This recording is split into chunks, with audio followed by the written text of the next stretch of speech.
So you got folks that coined the term or use the term black capitalists. I don't think that's possible within the context of a white racist society or a white supremacist society. Can you be a black capitalist? You can individually capitalize. You can individually be an owner and individually be successful financially. But as a group of people, I wouldn't coin the term black capitalist. You just a white capitalist in blackface. Yeah, that's how I see it in the context of the society in which we live. Most folk, when you talk about capitalism, when you critique capitalism, they automatically expect you to be a socialist or a communist. And there are different types of socialism. And you know what I'm saying? But folks only want to focus on Karl Marx or, you know what I mean? They only want to focus on a certain aspect, not recognizing that there have been aspects or facets or pockets of socialism throughout the history of civilization. In some traditional societies, if someone's spouse dies, you make sure that those folks, for the rest of their existence, if they don't marry again, that their needs are met, that their house is clean, that food's on the table, that even companionship or some type of camaraderie, so that person never feels alone. When you don't put your elders into communities that's just for elders, you see, you never ever find insane asylums. You know what I mean? These are traditional societies that we would deem socialist, but not understanding the systems put in place to make sure there are no homeless, there are no mentally ill, there are no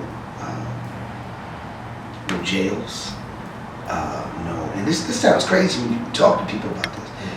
The education system, it's really not even an education system. Children are raised in a certain way to become productive members of society, right? So folks call it welfare, but everybody's taken care of.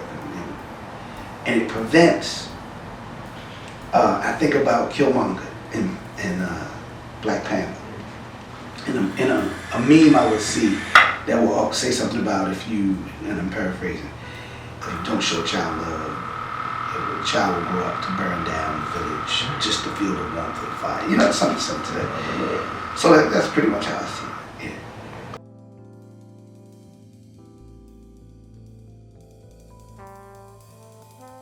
I gotta go with a piece of visual art.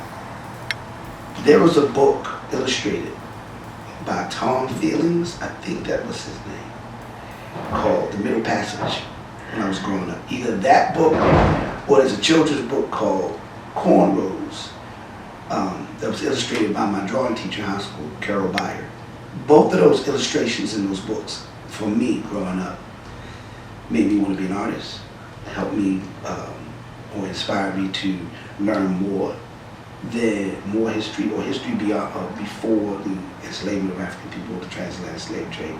Those two, and I'm choosing books. It's funny because I'm choosing books that were illustrated, that had drawings, charcoal drawings. There's something about the aesthetic, the texture of charcoal that made me just want to draw and learn at the same time. You know what I mean? That education and that scholarship and that art piece. Musically, I tell my students all the time, John Coltrane's A Love Supreme, I think, is the greatest recording of any recording ever recorded. And that's just one person's opinion. Relative to the story and what inspired him to do it, his life's journey, and how that led him to that. And then I would say Toni Morrison's The Bluest Eye. I use that as part of my curriculum, teaching seniors in high school. Can I pick one more? Any of August Wilson's plays.